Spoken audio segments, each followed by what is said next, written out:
Welcome to the Elusive Truth with Rich and Larry. On today's show, we're going to be talking about truck drivers. We're going to be talking about our border, and somehow formulas tied into that as well, as you'll hear. And of course, we're going to hear from our newest press secretary that has replaced our wonderful Jen Psaki. All right, so here we go. This is how truck driving became the worst job in the world. Insider News, April 22nd, 2022. Have a listen. Truck drivers from all over the U.S. are exhausted, underpaid, and frustrated. Long durations, long miles throughout the day to get stuff where it needs to be. The trucks are the backbone of the country. If we stop, everybody knows this country stops.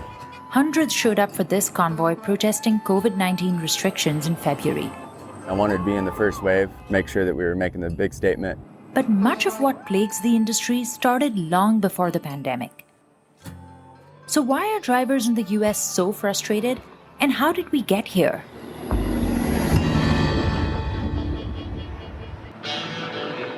Truck driving used to be one of the best blue-collar jobs around. It was a golden ticket to the middle class. A strong union fought for high wages and good working conditions, but it didn't last. The troubles that truck drivers have today really began in 1980 with deregulation. That's when a new law called the Motor Carrier Act got rid of the fixed rates truckers used to charge. Trucking industry has probably changed so much over the last 10, 15, 20 years. It is something that doesn't get recognized as much as it should. Chris Barnes has worked as an independent contractor since May 2021. Internationally, you want to sneak up in front? He was frustrated with COVID restrictions at the US-Canada border that made his job much harder. So he drove nearly 1,000 miles from Tacoma, Washington, to join the convoy in Adelanto, California. The plan was to drive cross-country and reach the capital. He's traveling with his daughter and his dog. I think Taco's feeling it the most because, small quarters, and he's getting to the point where he's letting you know he doesn't like you getting in his area. Like most drivers, he owns his big rig. It cost him $23,000. He also has to pay for gas and repairs. Yeah, I've got an older truck, but I'm a gearhead, so it's something that I can keep moving down the road till I get to the truck I want. Chris spends $8,000 on these expenses every month. He has to drive at least 2,500 miles to break even. I'd like to get some full fenders on my drive axle. Hey, that'll be one day, That's part of why critics of the industry have taken to calling trucks like these sweatshops on wheels. It's where drivers live for up to 20 days at a time. And they often work around the clock, hours that match up to 2 full-time jobs. We're not out here to get rich. It's out here to make a living and do what we can. That's pretty much what we're here for. Chris even does his laundry on the go. Basically got a week's worth of laundry to catch up on, sheets and pillowcases and all that. Try to get ready for the day. The average salary for the industry is about $50,000 a year. With their long hours, that means many drivers are working for less than minimum wage. And for the last decade, truck drivers' jobs have gotten even harder. That was built out over a long time, and now it's so convenient for somebody to order something, get it at their doorstep. And so much free or fast shipping means a lot of traffic. The shipping crisis has created even bigger delays. If we don't have trucks, we don't have food, we don't have product.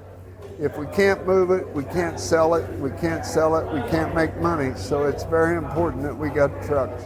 Lines stretched for 5 miles outside a port in California last October as drivers waited to get into terminals. No one's paying for that lost time. 2/3 of the day, that driver is out there waiting to work, doing unpaid work, living out of the truck. I mean, it's an incredibly inefficient system.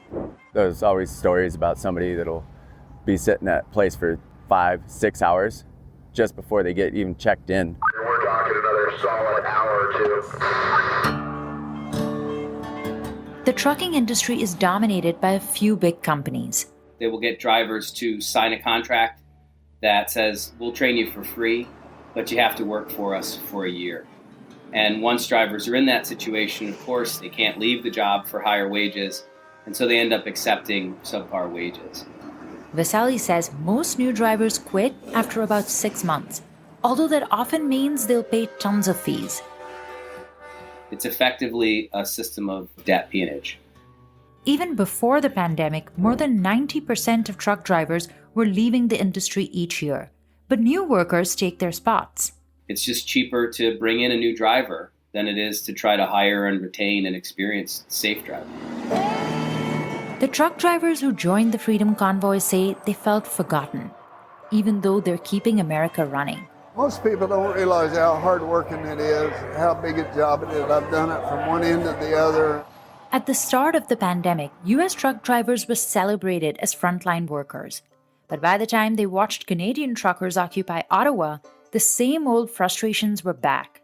A lot of recognition initially when COVID hit about how important trucks were, and now people are saying that trucks aren't necessarily that important and that we're the problem. When a group from California decided to organize an American convoy, they led the charge by railing against COVID-19 restrictions, even though most of those rules had already been lifted. The protest still resonated with folks across the country. Thank you! Thank you! Yeah! We're here to witness and support the truckers, the people who are in the convoy. Love these people. Really do. They're my inspiration. They gave out food to the truckers at rest stops and packed these rallies to show their support. It is time to remind the governments around the world that they work for.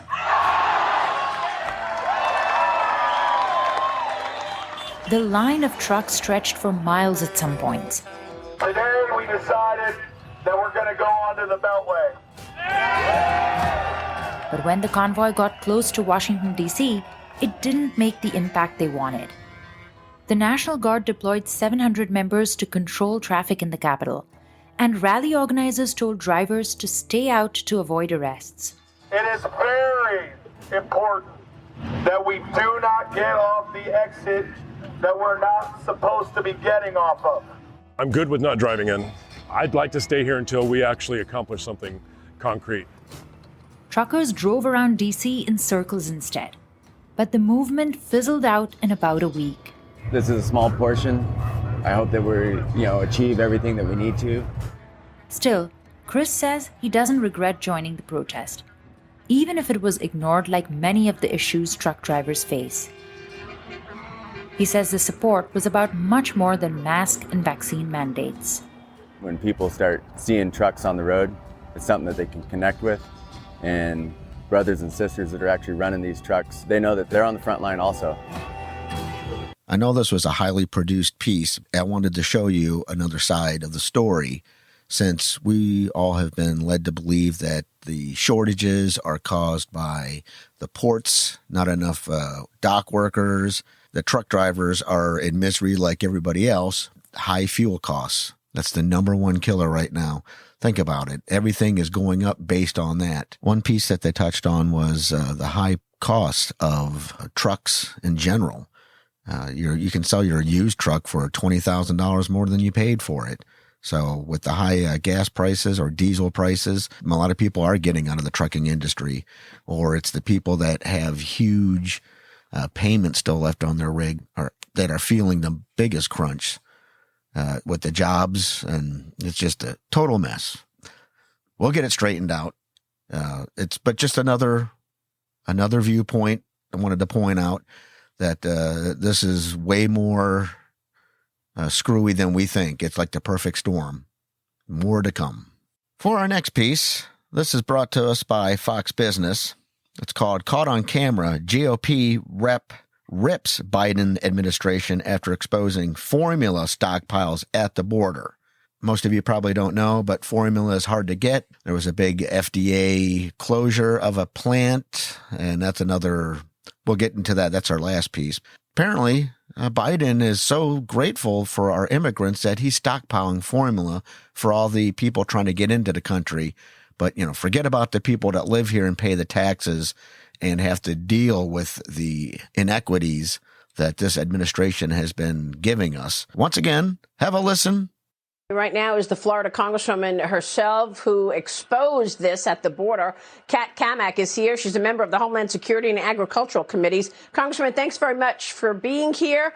I know Congress is set to take the issue up this week, but tell us what you saw and react to what you just heard from Buttigieg. Well, good morning, Maria. And, yesterday I was on the border myself, and the facts on the ground are exactly how we have been stating them. Last week I received text messages and photos from Border Patrol agents showing a stockpile of baby formula, and there was complete outrage from the White House and CNN and other liberal outlets claiming that we were lying. So I decided to go down myself and film it. And lo and behold, not only was there stocked warehouses, but there were multiple stocked warehouses that have been not only filled with baby formula and diapers and wipes and clothing, but they have been doing this for months, and there's more en route. And this just points again to how out of touch this administration is, and they could stop this with a simple policy change. And to the Secretary of Transportation's remarks that they have been on top of this from day one, that is a lie. They canceled 43% of this manufacturer's production with no plan to backfill that market share that they make up. So how have they been on top of this? Because moms for months have been saying it was getting harder and harder to find formula. This is just another example of the broken administration that doesn't know how to govern. So how did this happen, Congresswoman? I know that the FDA investigated one plant. Had they known that there were issues months ago, why wasn't more done to fix it? How did we get here?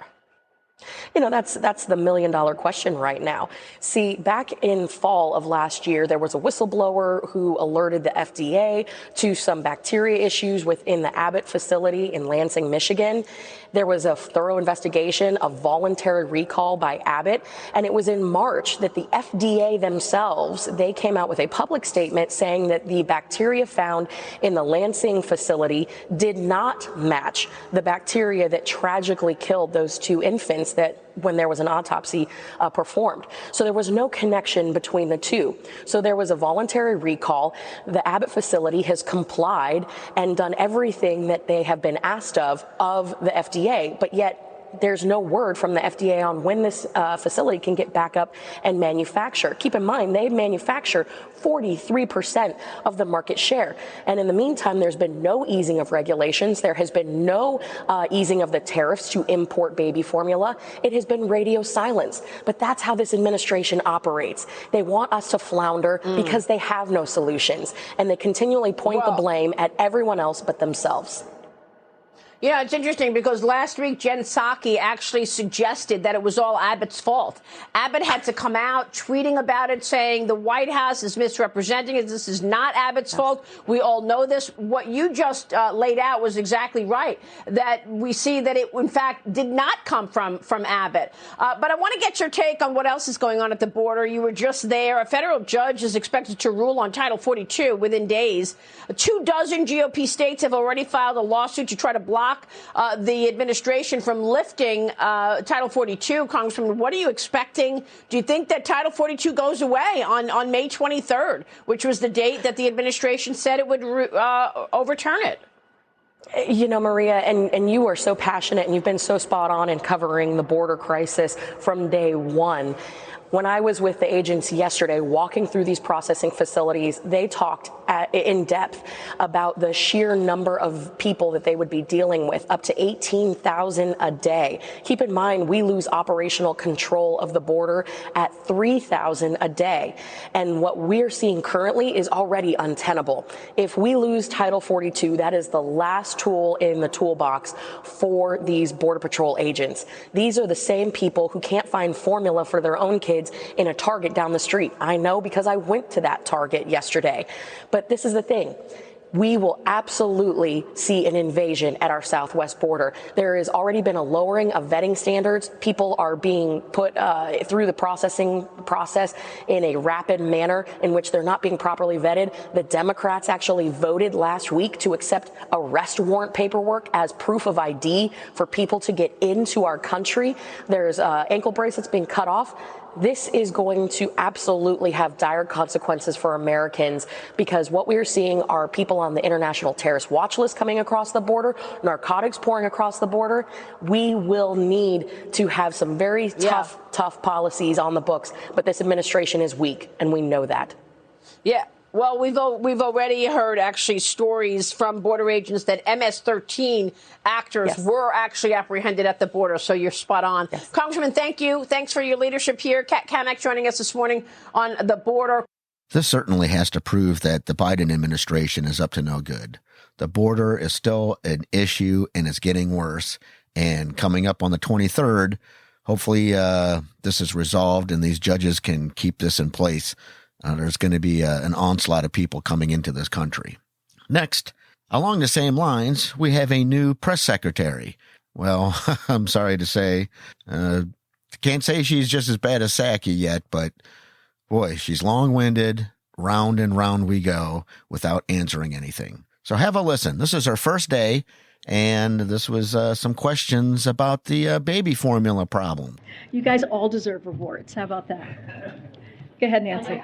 I'm so sorry. I'm sorry, MJ. I'm so sorry. Go ahead. On a separate topic, the president told my colleague Jeremy Diamond on Friday, when he asked if the administration should have acted sooner on baby formula shortage, if we'd been better mind readers, I guess we could have. This doesn't seem like a situation that would have required mind reading. As you know, the recalls date back to February. I believe Politico reported months ago that the FDA was first warned about the suspected bacteria issue as early as September. Are there any specific actions that this administration took, meetings, phone calls, briefings in February or any earlier to begin addressing this potential shortage? I mean, you've heard us talk about this. You've seen my colleagues on your networks talking about what we have done since February. We've been working on this 24/7. But I do want to give you a little bit of an update of where we are. So getting more safe and fit formula onto shelves across the country is one of the president's top priorities, right? This is something that he is focusing on very acutely. And again, I said 24/7, we have been working on this since we learned about this back in February. It's important to remember this shortage exists because Abbott closed a facility because of safety concerns from the FDA. The FDA is working closely with Abbott to bring the facility back online safely. That's the key here, safely. We want to make sure that this is done in a safe way. We are very close to having a path forward to safely reopening the facility. You can expect an announcement from FDA later today on that will go into more details. We're also moving as quickly as possible to safely bring in additional product from other countries as soon as today as well. We will be able to make an announcement on the expedited process to bring additional safe conduct product to the American store shelves. And throughout the weekend, we've been working closely with manufacturers and retailers to identify transportation and logistical needs to increase the amount and spread of FDA-approved formula being shipped into the country and ensure that formula is quickly moving from factories to retailers. The president understands, he gets this. He gets how stressful it is for parents trying to feed their children, which is why we're leaving no stone unturned to make more safe formula available. If parents need help finding formula, I encourage them to consult their pediatrician or visit hhs.gov/formula. But we have been working on this from February. Our administration has been. Curious whether there are specific meetings, briefings, phone calls that you could point us to. I don't have anything specific for you to point to. I'm happy to go back and get that, make sure that we are fully transparent on what we've been doing. But this is an important priority, a top priority for the president. His team has been working overtime to make sure that we get formula back on the shelves, and we want to do this in a safe way. And again, we cannot forget how we got here. Abbott closed the facility because of safety concerns from the FDA. The FDA wanted to make sure that formula was going out in a safe way, and that is the job of the FDA, and that is the job of this administration as well. And just very quickly on Abbott, Secretary Becerra said today in terms of when things would be back to normal that Abbott is the one that can tell you the timeline. We don't run their plants. Do you know if anyone from the federal government is currently at the plant or has visited the plant to get a sense of where things stand? I don't have any information about if anyone's on the plant. I can go back to our team and figure that out more specifically, but there are a lot of, what I can say is there are a lot of dates floating around out there, but at the end of the day, the infant formula market is tight because the Michigan Abbott facility is offline currently, which is what we're trying to do. This is the announcement that you guys will hear from FDA later today on how we're helping them to do that. We're taking a range of steps to get more supply onto shelves from domestic and international locations and offering a suite of resources to move supply onto the market. As the Secretary said, Abbott can't speak on it to an exact timeline for reopening, but FDA is and will be prepared to effectively and quickly certify moving out safe products onto shelf as it is obligated to. And so that is going to be our focus. FDA is going to work closely with Abbott and make sure that we get them running again. Go ahead, Nancy. Thanks, Corinne. Congratulations. Thank you, Nancy. When you talk about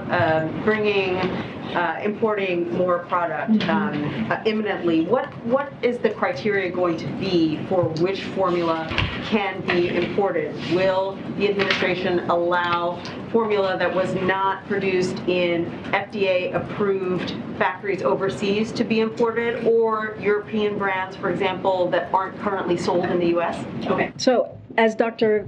Califf was on various networks today, the FDA have said that it will release guidance as soon as today on how major formula manufacturers can bring in product that is not currently being produced for the U.S. market, as you're alluding to there, Nancy, and to your question. Companies will need to apply with the FDA, and FDA is prepared to review applications quickly and respond to them rapidly. FDA will prioritize review of applications that are most likely to be successful and will get the most formula to U.S. shelves as quickly as possible. All companies will meet the FDA's gold standard for quality control, and only safe products will come to America's shelves, as the FDA commissioner said and explained in detail this morning. At the White House, our role, what we'll be doing is we have alerted embassies, retailers, and manufacturers to identify potential companies that would make use of the new FDA importation process. Once FDA has finalized its rules, we will be ready to provide information to the public on using the new system quickly and safely and bring new supply to the market. And New York Senator Kirsten Gillibrand says the president should be invoking the Defense Production Act to increase supply more quickly. Is the president still considering that? And if not, why not? I mean, we're pretty much where we were before on the DPA. We're leaving no stone unturned, and every option is on the table, as we have been saying for the past several days. I have no update on the DPA and where we are, but what we're taking action is to make more supplies available as soon as possible, as you've been hearing me say. That is our priority, our main goal. That's happening by increasing imports, as I just laid out how we're going to do that process, and working closely with manufacturers to help them quickly ramp up production. And so that's going to be our focus. And then finally, when you say that you're offering these retailers and producers more assistance, what kind of assistance are you talking about? What kind of assistance can the White House or the administration provide to get supply to store shelves more quickly? Yeah, we're talking about logistical needs and any technical help is what we were talking about. But since the president calls on Thursday to manufacturers and retailers, which we read out, the White House has been in close communication to follow up on those conversations. The White House is having ongoing conversations with the four major infant formula to work with them to identify transportation, logistical, and supplier hurdles to increasing production of of formula at their U.S. and FDA-approved facilities to expand the amount and speed of FDA-approved formula being shipped into the country and ensure that formula is quickly moving to retailers from factories. We are also in ongoing communications as we talk about retailers here as well with Target and Amazon and Walmart and other leading retailers for baby formula to identify parts of the country that may be at risk of critically low supply of infant formula and have offered to work with manufacturers and retailers to bring more formula to those parts of the country, including the U.S. government transportation and logistical support. Last, we are also contacting suppliers to infant formula manufacturers to inform them that their materials are critical for boosting U.S. infant formula production, and they should prioritize their production and delivery. So essentially, in short, we want them to know we're standing ready to provide the resources or support needed to move safely to get this to the shelves as soon as possible. My take on this is that since February, working overtime, they're still working on a plan to get it to the shelves as soon as possible. And she said that all within 7 minutes. And I just told you here in 15 seconds. Well, that's our government. That's the Biden administration. Oh, well, life will go on in this crazy circus world. I want to thank you for joining us and letting you know that Larry will be with us next week. He will call in. He does have a lot to say. Oh, my goodness. So God bless everybody. Take care. Keep looking for the elusive truth, and we will see you soon. Bye-bye.